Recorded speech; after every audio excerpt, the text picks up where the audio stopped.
Thank you for joining us. Today, we're joined by CEO Gaming, president and founder, and part-time wrestler, Alex Jebailey. Alex, how are you doing? I'm doing great, my friend. How are you?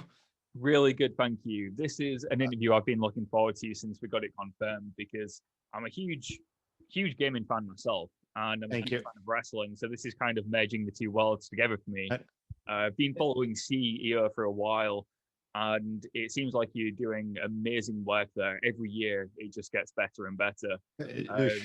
I mean, I know this year is, well, last year was delayed a bit, but this year it looks like you're coming back strong. So, Alex, what's the last year been like for you? Have you been able to keep up that momentum? No, No. it's been mentally miserable. I find ways to keep myself busy. I mean, I've been able to game more than ever because the last couple of years I had no time. Yeah. Traveling nonstop, and I also work for DreamHack, Swedish esports company, and I was running all their fighting game events as well. And just everything came to a halt. And I actually, officially, I think I'm the last person to run a large fighting game event. I ran a Super Smash Brothers tournament the same weekend Disney World shut down, and it's actually will be a year on March 13th.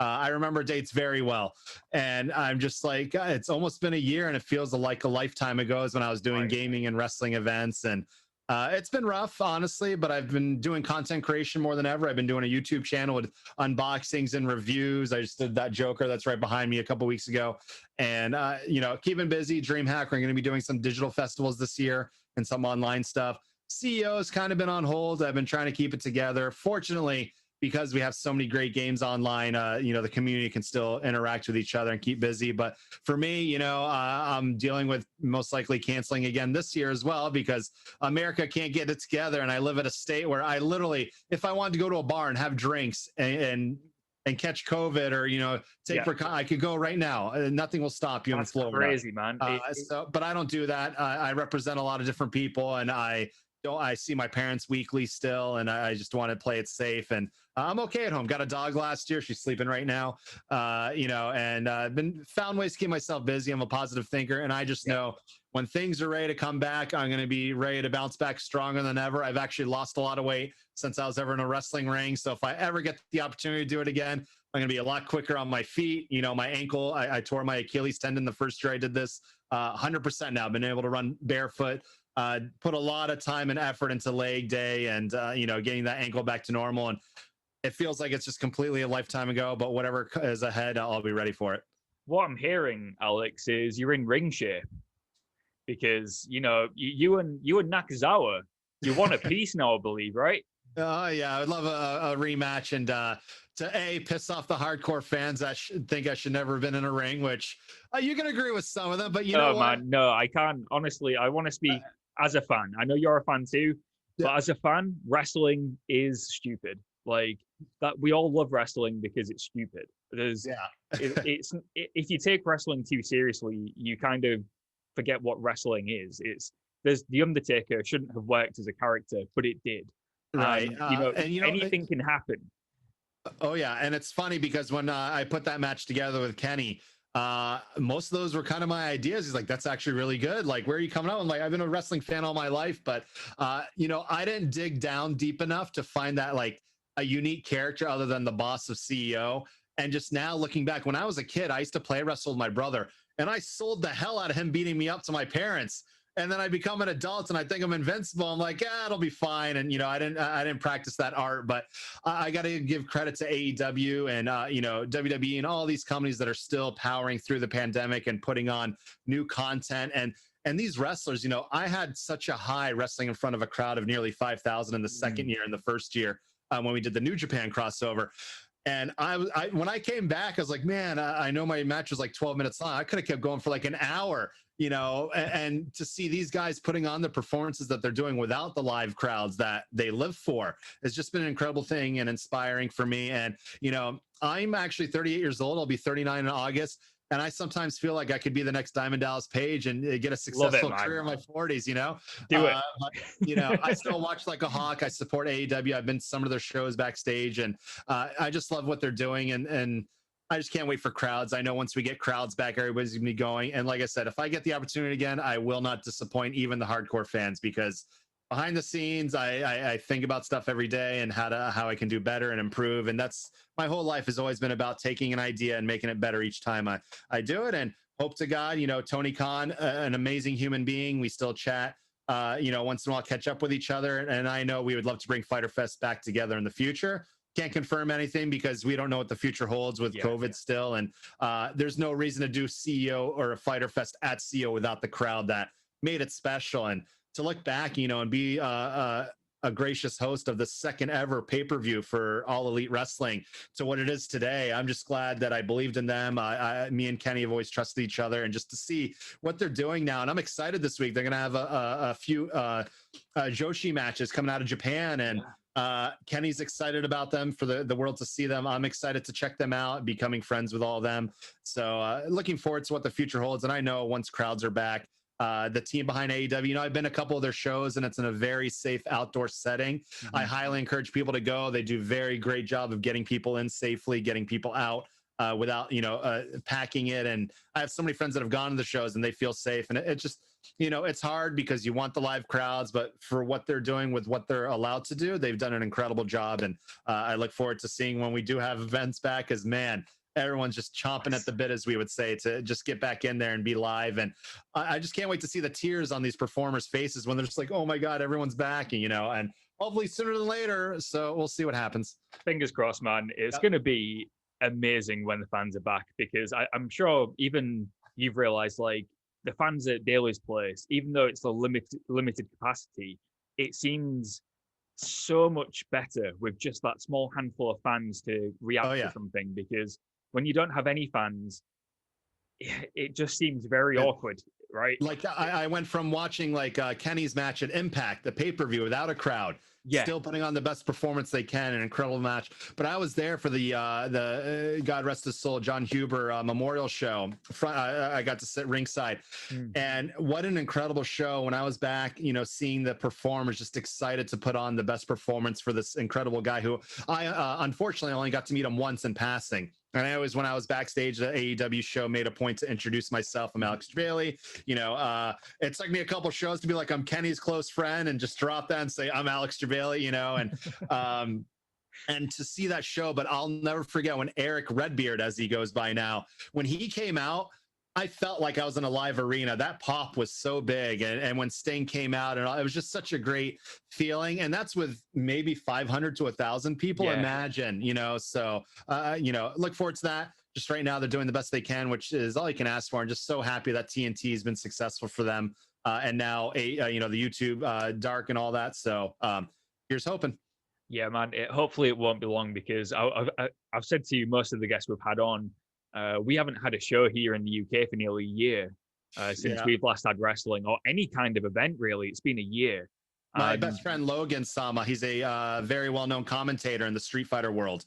He's also a grime DJ out there. Not many people know in the Street Fighter world. And I talk to him all the time. He's like, you're so lucky you can go to your gym, you son of a bitch, Yeah, man, and, absolutely. It's crazy. Or friends in Germany locked down since November. It's just, America, I see it from both sides. I understand they don't want the economy to go to total shit. Yeah. But then it's just like, if we would have just stayed home that first month, man, we wouldn't keep getting worse and worse. But, just I tell everybody who follows me, just, be safe, take precautions if you have to go out. Otherwise, find new hobbies, find new interests. I know it took me a few months. I was depressed for a few months, not going from, 2019, I was in 9 different countries running gaming events. To 2020, I got to go to Chicago and California twice each, actually, for 4 total events. And then I haven't been on a plane since March 8th, I think. The last time I was on a plane was to Chicago for the World Mortal Kombat Finals last year. And I have points racked up. I have a Japan-Korea trip that we were supposed to go last April, sitting there. I have tickets to the 3rd Chris Jericho cruise in October that I'm hoping to God goes off without a hitch. And I talked to Jericho. He's like, man, if we don't get to do this cruise, I don't know who I'm going to have to, murder. And I'm excited for that as well. So, but, at least the rest of the world's taking it more seriously than us, because a lot of international fans come to CEO, and I just want them to be able to travel safely. And I can never do a lower capacity event. It's just impossible with gamers. We want to shake hands with everybody, interact. Like, we're all going to be hugging each other. Like, it could be our last day on earth when things are back. So yeah, that's one thing I did want to speak to you about. Is obviously you do have a lot of international fans coming over. which is absolutely awesome because it shows how much CEO has grown over the years. But I did read that you actually started from quite humble beginnings with the company. And Yeah. was it actually at a fairground event that it started? Yeah. Wow. You've done your research. Yeah. So I've actually been running tournaments since I was like 13 years old almost. When the very first Street Fighter 2 or Super Street Fighter 2, not Turbo, the one that everyone plays today, had a built-in tournament mode. It was like unheard of back then for Super Nintendo. My 13th birthday party, I had all my cousins over, and we would just keep redoing the randomized bracket and play each other. So I've been an organizer since I was 13 years old, and then through college years. But then when CEO officially started, I was just competing in Street Fighter 4. And funny story, today I think is the 12-year anniversary when Street Fighter 4 came to consoles, which if Street Fighter 4 didn't come out and become the overnight success to bring the community back, we wouldn't be having this conversation, to be honest with you, because I was a competitor in Street Fighter mostly, played more Mortal Kombat, Killer Instinct in the 90s. But when Street Fighter 4 came out, it just brought back the bands all together. You know, I was out of college, I was working, you know, wasn't really gaming too much except Dance Revolution and other arcade games. And when Street Fighter 4 came out, it blew everything away. And I was running local tournaments because I wanted to compete, but nobody in Florida was doing big events. So I was competing, winning, taking the money to buy more Xbox 360s or monitors I had like 3 monitors at the first couple local events. That's it. If you go in my garage right now, I have like 50 monitors and a very good security system. So don't try shit. You know, and so I was running events, and then a guy came to me. He's like, "Hey, I have this big idea for a big event. We're going to put up, and this is 2010. He's like, we're going to put up $5,000 in prize money. 2010, that's a lot of money. Now you got Capcom Cup with $250,000. So he faltered. He kind of screwed the community a bit. I took over, but I had no money or capital to put on a real event. So I found a fairgrounds within 3 weeks of when this original event was supposed to happen. Put it together with some local friends. I had an anime convention buddy bring down his like 12 Xboxes and his TVs, and these are crap TVs. These were like Vizio, not computer or tournament ready monitors and stuff. And we ran the event in a fairgrounds. It was about 10,000 square feet, which is 1,800 square meter. Anyways, it's something like that. I got, you know, I do events in Europe too, so I always got to go with the proper thing, metrics, but America's always behind on a lot. And so ran this event.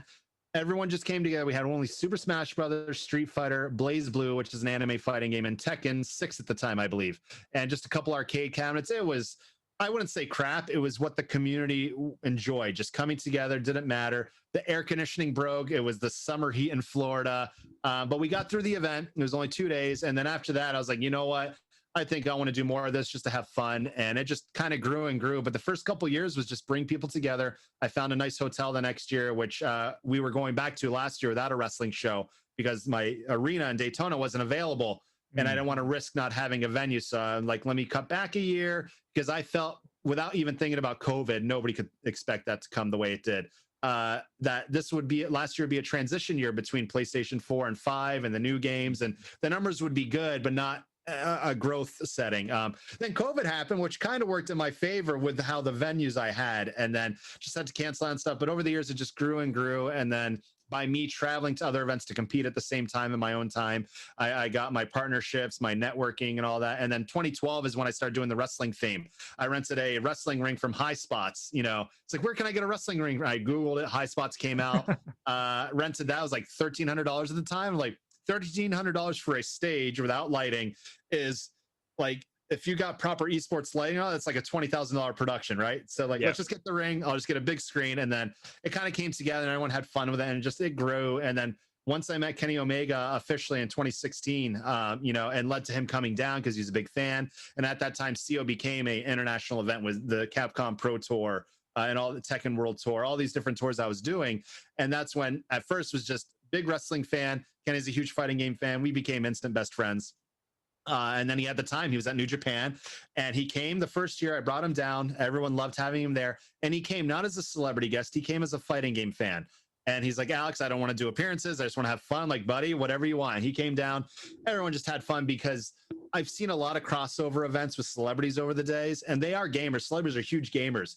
But nobody made it work as organically as he did, along with Xavier Woods, who is also a good friend of ours. And it worked out to where Kenny was already planned. Xavier didn't know until the week before he could show up. And then I told Capcom, like, hey, do you want to have them play Street Fighter against each other?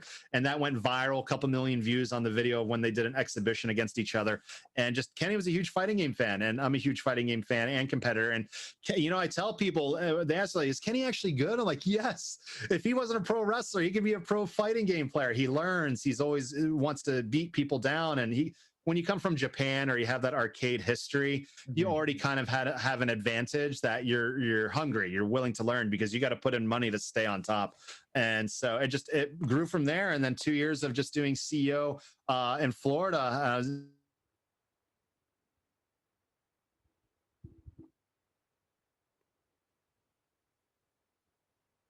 And then it became what it is today. You know, we did the New Japan show, and it was exciting because I never hosted an indie event. And I've actually, you know, top secret, I did not go to a lot of indie shows in the past. I only knew of Kenny Omega like 2013 when he wrestled the 7-year-old girl, and the Street Fighter references. And then once we met, I just picked his brain, and I learned so much about New Japan. I got to go to his Tanahashi match, his final match, before AEW started. You know, I was always a WWE fan. That's all I watched, WCW, NWO, because that's what my dad was into growing up. And so didn't get to appreciate the indies and how creative they got to be and understanding. And, you know, Bryce Remsburg, he refereed my match with Nakazawa at Fighter Fest, and to go back and see some of his comedy matches and his talent, and one of the greatest guys behind the scenes and on camera, Bryce, amazing human being. And just the New Japan show was a challenge because we had to use our own production team. I wasn't able, or Japan wasn't going to come out. You know, New Japan put their trust in Kenny, goes, hey, I know a promoter. At the time, I wasn't a promoter. I was just a fighting game organizer, you know, but I learned. I picked so many people's brains in the indie scenes. How do I do this? How do I do that? I worked with an incredible esports production team called Tenno Productions that does Evo. They've done CEO, the Pro Tours. You know, they're the big names. They're the cream of the crop up the top. And we had to put a show in almost a hurry almost. And New Japan was great in terms of the contract work and bringing everyone down. But once Kenny got them to agree and bring it, it was all on me and my team. And then Kenny called the show with the guys, and we got, you know, it had its stumbles, right? I'm a very open-minded person. I understand what goes wrong and how to fix it. So, but everyone had a good time. When the show was up and running, those were some incredible matches, actually. Really enjoyed that show. Mine was just a surprise. Wasn't supposed to be a real match or anything. And then obviously did it with the injury. And I know for a fact, if my torn Achilles happened during the AEW, they would never have cleared that, right? There's no way they would have let me in the ring with that. So it worked out. And then the second year, once I knew AEW was coming to fruition and stuff, it was such a whirlwind. Like, I actually absolutely loved the pressure of the New Japan show, but I was still managing the entire CEO show on top of that in a wheelchair that weekend. Like, I don't remember that weekend. I was on painkillers. It was rough. And to put that show together and deal with everything. And then the next year when AEW came to fruition, as soon as AEW was signed and Kenny he calls, he's like, hey, we're good to go. Tony's on board. I got introduced to so many people that I had only dreamt of talking to. Behind the scenes, Keith Mitchell production, Raph, who works with, he taught me all about Ticketmaster. So it was just a huge 180 to go from running the show, Kenny doing what needed to be done, my team learning how to produce a wrestling show because they've already produced other stuff. Yeah. And for what they did, like the pressure they were under, they pulled off an amazing feat. And to go to AEW going, Mr. Jebailey, we got this. They came down, they're like, this is the locker rooms, this is all that. And they took care of everything. They let me do my match as a pre-match was a huge honor and I was asking, I'm like, guys, this is honestly my second match. You know, I'm learning, I'm practicing. I really put in time that I could. And they're like, just have fun. It's about the crowd. And Joey Janela was a huge inspiration with hardcore matches and just learning that. But to go from New Japan and the stress of putting that by myself with our team to AEW going, you handle your gaming guys, we'll handle the wrestling show. And it was a heaven to work with. And I lived for that. That was the first time I genuinely was so happy to be under that amount of stress and dealing with, working with Chris Harrington, incredibly intelligent guy. I learned so much behind the scenes. And I remember working with hotel rooms and booking all these guys at multiple hotels because it went from New Japan where I only had to get like 15 hotel rooms for Naito and Hiromu and all these guys, and they were such a treat. Kenny was there to translate half the time. I took them to a few nice dinners after the show and thanked them so much for their work. And Rocky Romero, great guy to work with. He was the talent coordinator to go to AEW and have to book like 100 rooms and work on these lists at multiple hotels, because my hotel instantly sells out just for CEO. But I made sure to save rooms for the VPs and the big guys, and it was just great. I'll never forget when I told Kenny, I'm like, hey, can I have a conversation with Tony Khan? Can I talk to Cody? And I had already met Cody and the Young Bucks in Japan. So they knew I was like guy willing to travel and run into these guys and become friends. And just the show that I got to put on that second year, they killed it, you know, and to see Cody Rhodes actually compliment me and say like, thank you, Mr. Like little things as a fan. But now I understand the hard work that happens behind the scenes and learning and understanding. And I got to go to a bunch of shows and just such an incredible experience the last couple of years. And then to go to COVID to where I'm sitting on my ass at home, dreaming of, you know, what happened already, but also looking to the future and talking, you know, to Tony and all them about what we can do in the future. And I was just so happy that Fighter Fest got carried on. Tony made sure to carry on the name and put on that show. And I got to be a part of it ringside. And we filmed some footage with me and Nak. Some of it didn't make it to TV. Hopefully one day you guys get to see it.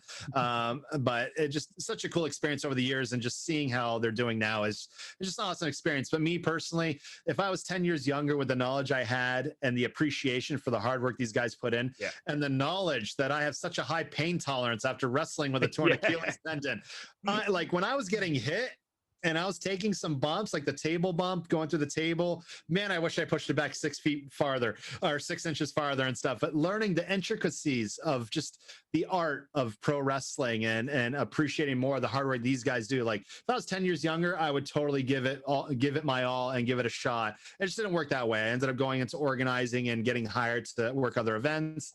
But I had such a good time. It was like a dream come true. And the haters can hate. I'm okay with that. Like at first it was hard. Like I remember Cody walking by, I was like, don't read Twitter, man. Your match was great, you know? And he was serious. Like people here had a good time. And then Kenny to speak out on my behalf down the road. But for me to be rated on the worst matches of the year alongside two of my favorites, Goldberg and Undertaker, like, who cares if I was the worst match? You're on the same list. Dude, I'm on the same. Come on. My match wasn't supposed to be taken seriously, guys. Like, you got worked, not me, you know? If the bottom of the list is Goldberg, The Undertaker, you're doing something Bailey, right. Nakazawa, and Nakazawa, you know, a lot of people don't give him enough credit to go back to his earlier years with Kenny.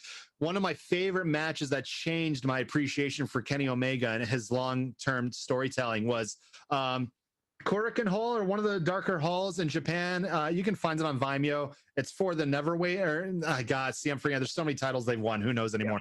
But Nakazawa and Kenny Omega. It was like a 45. It was the only match of the night. Watch that match. Just trust me. Watch that match. You'll appreciate Nakazawa and his heart and just so many things. But working with Nakazawa was great. Actually, I haven't seen him in a little bit, but he's doing. You know, he loves to fish. I'll tell you that. But like I said, dreams come true.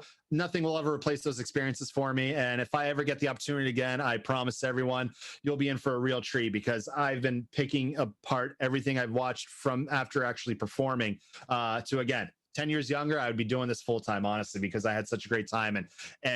I'm very fortunate that I got the opportunity because of knowing Kenny, that a lot of people dream of that are in the indies and stuff. So, but AEW, like, think about it, man. You know, I still appreciate WWE, but I don't watch it as much consistently. I did watch the Rumble. I thought the Rumble was actually great across the board. I'm glad with who came out on top. Edge was a weird surprise, right? You know, they're going with the constant, but to see 1 week of AEW have wrestlers from Impact, AEW, New Japan, and Kenta, amazing. And then one tweet was hilarious. They had the team from Inside the NBA with Shaq's appearance. Like, you know, just all these different companies. Is just it's incredible to see that what they're doing, and these guys come together just to promote each other is such a great thing. And the forbidden doors open. And my God, you know, Tony Khan always stated he never wanted to be a character on Dynamite, but once he started doing those ads on Impact, great. I love them. Because I actually used to do sort of the same thing with CEO and promoting at other conventions and stuff. But to see him just, it was, and Tony right there, like, that's right. Like, just incredible entertainment. He's got like Tony Schiavone as his hype man, hasn't he? Yeah. That's right, Tony. That's right, Tony. That's right. You know, but I just like, I allowed this to happen. Like, oh my God. And I told Kenny, I'm like, man, if we do Fighter Fest again, he has to do a promo on me. Like, if it wasn't for me, this wouldn't be happening. Jebailey, you're welcome. You know, so good. just it's great because a lot of fans are becoming a part of this, and it's more organic to see the actual owner. Like Vince McMahon always played great characters on TV, but you always hear about behind the scenes and how it's just a big business, right? When you get too big, and now AEW is growing, but they still like being backstage. And I've told Kenny this, I've told Tony, I feel like a family back there. I'm still the new guy in the industry, right? But the fact that I've been able to be backstage and you know, talk with all these legends and respect their work, it's just such an honor. But they treat everybody so damn well. I used to feel uncomfortable being backstage and saying hi to people. Like I'm probably just this money mark, you know, which I don't really have a lot of money, but I do very well with CEO and making sure it grows and stuff like that. But just, you know, seeing Jericho be like, hey, Alex, what's up? I'm like, hey, Chris, you know, like just the family treatment. And that just leads to a better environment for everyone.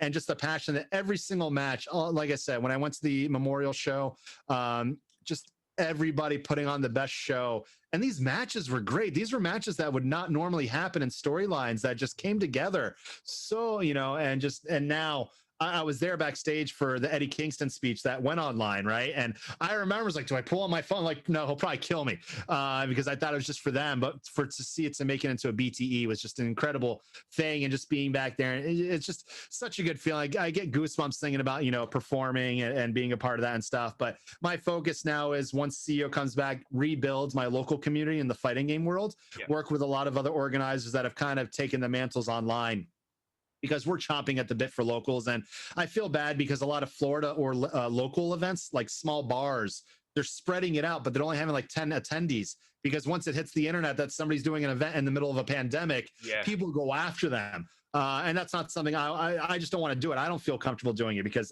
those guidelines would be so hard. Liability would be out the roof. So my mind is on seeing how to make things easier and more comfortable when we do come back, because there will be a new normal. And the only way, me personally, is, you know, following the news all the time, which is as hell as it's been with our politics. That's all I'm going to say, and what's going on and the divide. Once that vaccine is easy for me to literally go, hey, CVS, or you know, our pharmacy stores, or Walgreens. I don't know what you guys have over in the UK, but just to have those over here. Once you can go in and like a flu shot, that's when things will turn around. And then a few months later. So until then, it'll be hard. But like I said, my goal is to rebuild the community, keep putting on online content, show people that I'm still around, work with DreamHack and other events and stuff like that. But the last 5 years, not just in the wrestling world, the gaming world, the collaborations have really brought more people interested into what's happening. And I like to feel very proud of what Kenny, what Xavier did on the gaming side, doing stuff at E3 with Capcom. And I feel great because I helped facilitate that in the beginning, and just to see where it's gone and stuff has just been just incredible. So yeah, any questions for me? I could talk all day about what I've done. No, this is exactly why I wanted you on the show, because you're a very passionate person who speaks about gaming and wrestling, two things I'm very interested in. I could listen to you talk about it all day. Oh, thank you. Somehow I can, but man, when I go on a date, especially in Florida, because girls are not afraid to go out right now. Let's do it, man. When I talk about my passions, it probably scares them away. It's like, why does he love gaming so much? Like, because I make a career from it and I love it, you know, and they don't accept that. I move on. It's fine. But you did mention the Forbidden Door, though. And that's something I feel like you mentioned, the Forbidden Door, which Impact, AEW, you know, that's kicked wide open now. But I feel like you kind of kicked it open a little bit to start with.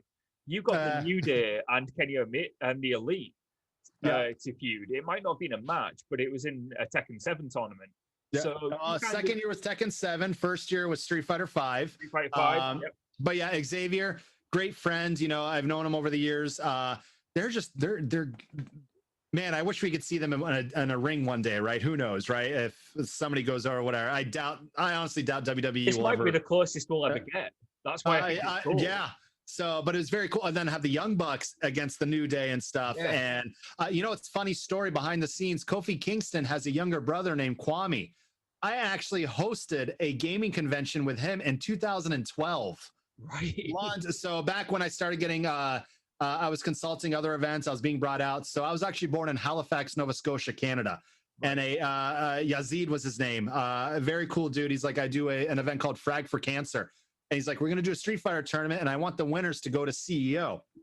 So he brought me up there where I was born. 10 minutes from the hospital was where the venue was. I hadn't been there in like 15 years. So I got to explore. And then when I met Kwame, he was in StarCraft. He was a very, very talented music creator.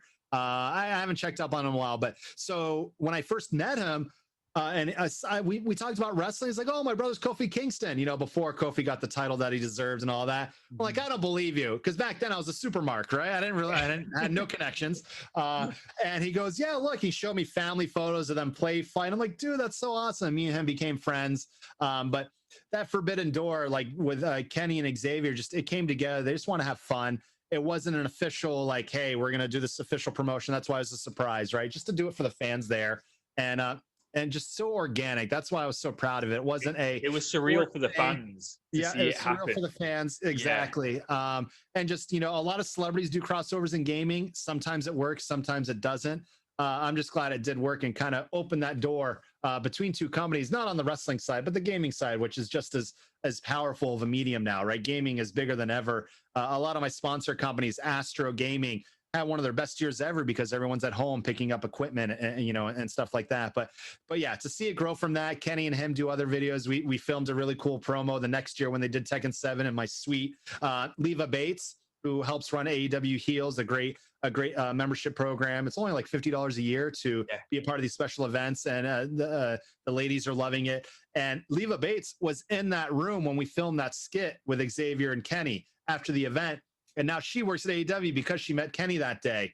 Really? One of the Bryce, one of the doctors on AEW. When I got my ankle surgery, I had insurance cover it from DreamHack. Thank you, DreamHack. I had physical therapy at the company that did the surgery on me. And it was just your very basic bare bones stuff. I put in all the work. Everyone with an injury is like, Alex, do not skip a day of physical therapy. I paid for 6 months to go. As soon as it was over, I was still having ankle issues. I would travel and have my ankles swell up and stuff. Bryce was an old friend of mine, not the referee, Bryce Reddy, he worked on me back in like 2013 when I used to do CrossFit. I was very heavy into CrossFit. I've always been a physical guy, but I didn't really start seriously working out till my mid-20s because I was just a big nerd gamer. And I was like, wait a minute, I'm 6'2", 230 pounds, man. Why don't I put this to use? And currently like 247, but I'm dropping weight. I want to get skinny again. I want to get my one pack back. Bryce did CrossFit with him. And then after my ankle, I like hit him. I'm like, hey, this is before the AEW was a thing. Can you help me with my ankle? And he took good care of me. He put me through the ringer. Really good physical therapy. He actually worked on wrestlers in the earlier years. When Kenny came down, moved to Orlando and got, prepared for AEW, I'm like, hey, let me take you to my guy for, check up on you. Kenny met Bryce, saw how good he was. Bryce is now one of the trainers at AEW. So for me to give other people opportunities through that interaction is just such a good feeling. I wish I could get myself a full-time job there, but they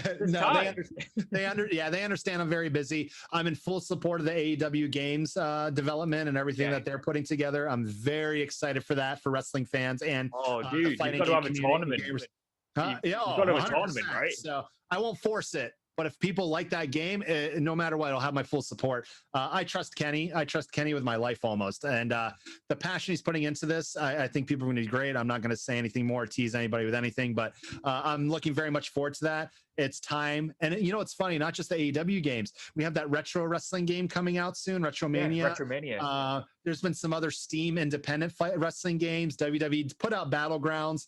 I enjoyed it. It had some great new ideas, but it was repetitive. It was the same moves over and over again. What Kenny wants to do is make this the most realistic version of like No Mercy, Sense No Mercy. It's great because this is going to be another game. And Fire Pro Wrestling, actually, we had a Fire Pro Wrestling booth at CEO. Dude, it was they made me a character, and all they gave me was a drop kick. Those assholes. It was me, Leva Bates versus Kenny and Ibushi at CEO 2018. But when they had their booth, they let people challenge Kenny and Ibushi, and some of the pictures are the most genuine smiles from these people playing this game together. Like, that's why I do what I do. Gaming brings people together. Yeah. Growing up, I was always picked on as a nerd gamer. I used to go to nightclubs all the time with my friends. People today would never believe I was a nightclub guy. But they called me the closer. I won't say anything else. But I had my sense of humor back then, or lack of, and to bring people together, I always want to make gaming mainstream and acceptable. And now naturally, it's mainstream. It's acceptable now. Yeah. This 10 years ago, if I showed anybody this collection, they'd be go, what a loser. It's cool now. It's cool to be a gamer. Exactly. But seeing those interactions in gaming bring people together, and then the crossover. When I stream on my twitch.tv/CEO gaming channel, I don't have a set schedule yet because I get busy from time to time. A lot of AEW fans that came to Fyter Fest and saw CEO now watch the stream. So just see those crossovers. It was a success. When Kenny and I came together, we wanted to combine both worlds, and look now, COVID obviously screwed up everyone's plans. Like, I was ready for that rubber match, man. As soon as that match at Fyter Fest was done, I was literally like ready to go train for a year. That's what I want to see, man. There needs to be a rubber match. You want to peak. You can't just leave it without having the trilogy. It might be Nakazawa's retirement match at this point, but whether it's on Fyter Fest or AEW, we will make it happen at some point in the future, and I'll be ready for it. One of my favorite quotes in the last couple of years is, "You never have to get ready if you stay ready." I think Will Smith said it first, in other words. Sounds about right, yeah. Yeah, that's in my mind now. And hanging out with wrestlers, and when Kenny and I hang out, he still eats healthy all the time.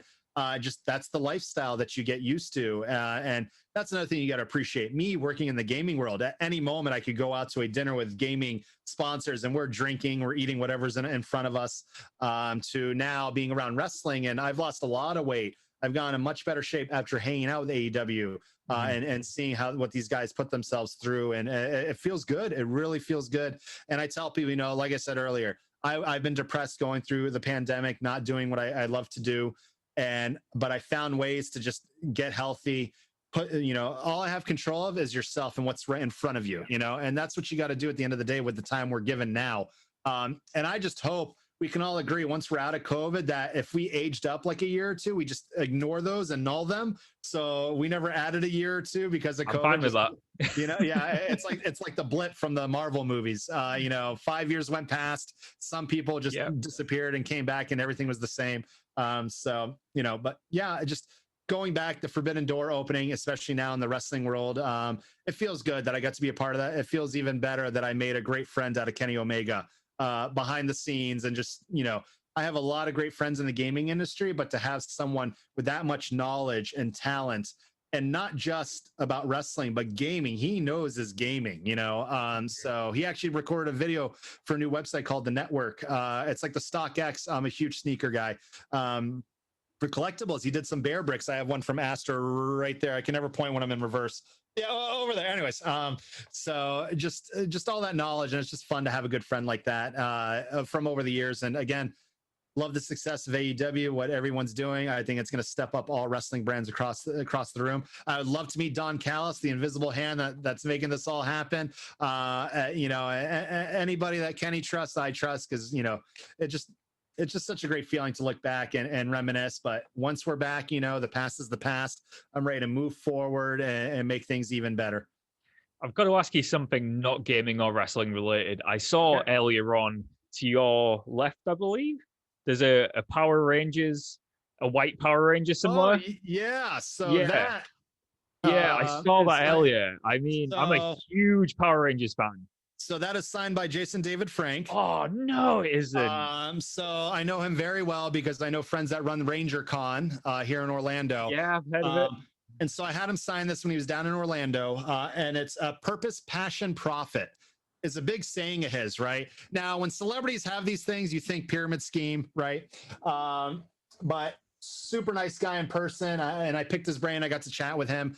And it's all about purpose, passion, and profit. One of the 3 Ps he goes by, which, if you're passionate and you have a purpose, you're going to profit. but work on the passion first. And that's how I've kind of lived my life and stuff. But yeah, huge Power Rangers fan growing up. There's a great fighting game called Battle for the Grid. If any of my Uchi and these guys playing the online community, it's got rollback. So in our world, without rollback netcode, right now your game is not dead in the water, but it's hard to play and people are going to complain. But when you have these positive experiences with online, Killer Instinct is bigger than ever. I actually used to work with the company that developed it.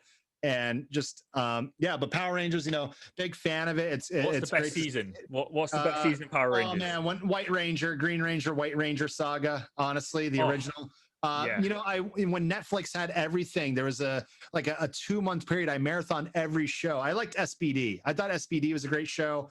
The movies were horrible. The new movie was horrible, but now they're going to redo it and stuff. The originals, man, you can't beat the originals, because I remember recording those on VHS tapes, and I took Taekwondo at the time, and I was trying to mimic a lot of those moves with Taekwondo. And the choreography back then was great. Now you look at stuff with choreography, it's way better.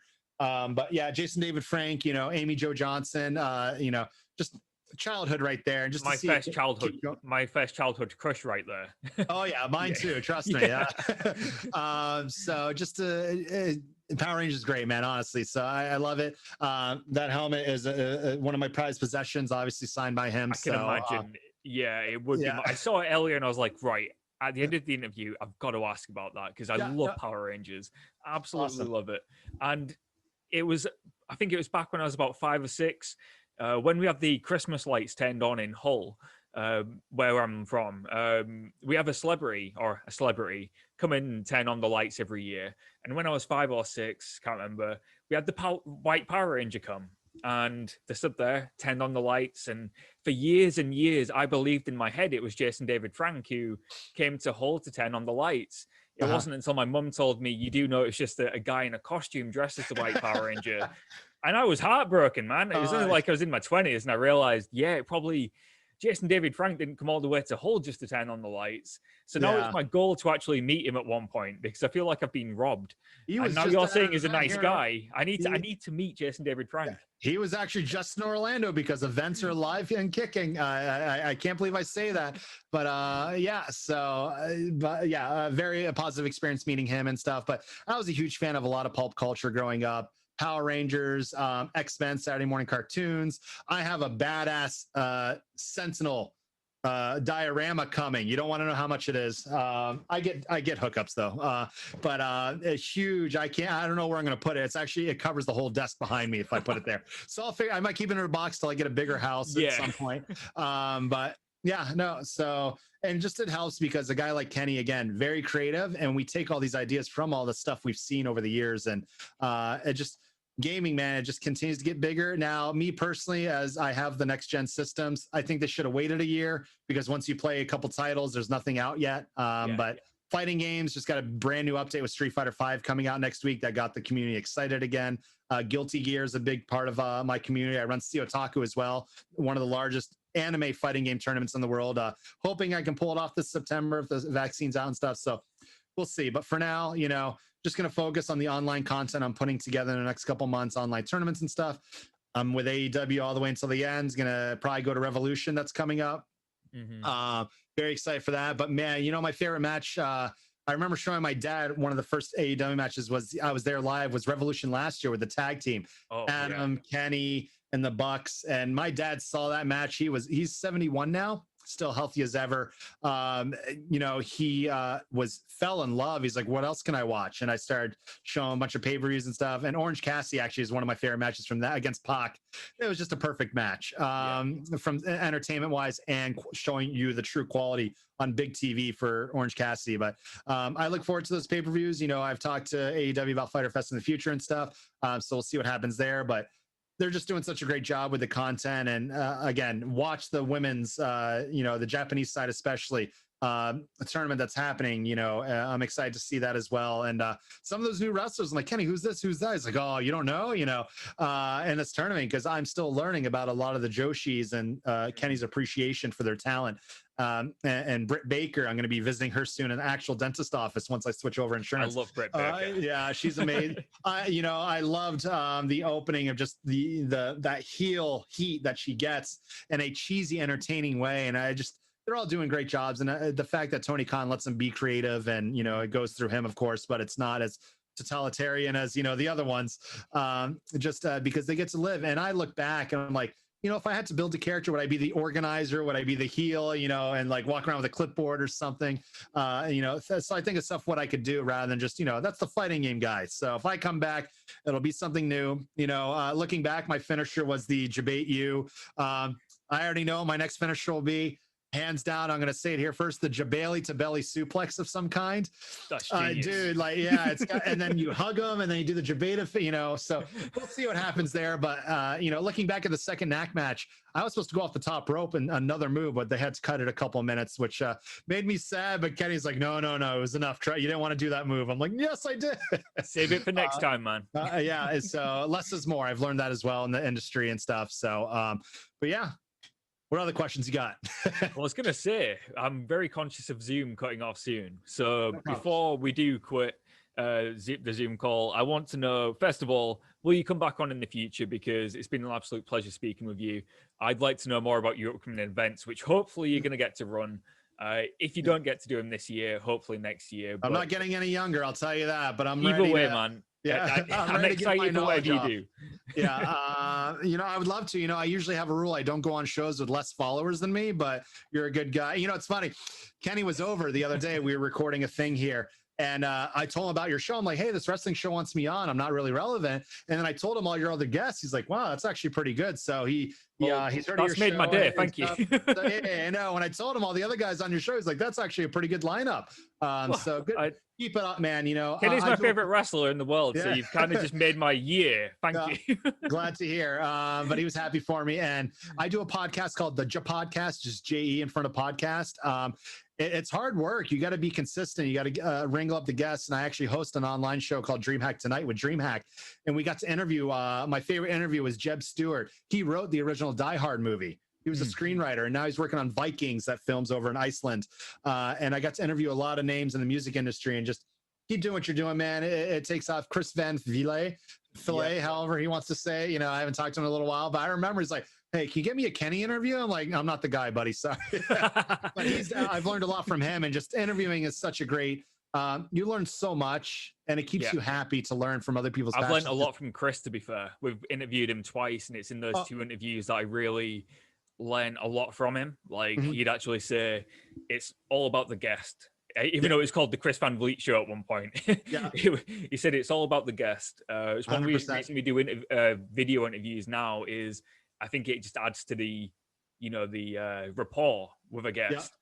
So I'd love to have you back on in the future, man. I could honestly listen to you speak about gaming and wrestling all day. Well, I'm glad somebody can right now, because nobody wants to hear me. No, I'm just kidding. I guarantee this will do good views. I guarantee it. I look forward to sharing it and stuff. But keep it up.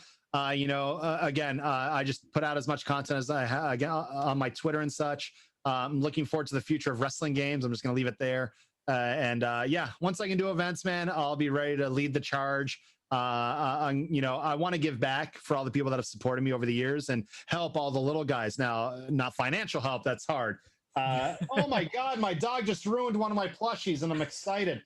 Man, she ruined my Mikasa from Attack on Titan. Why'd you do that?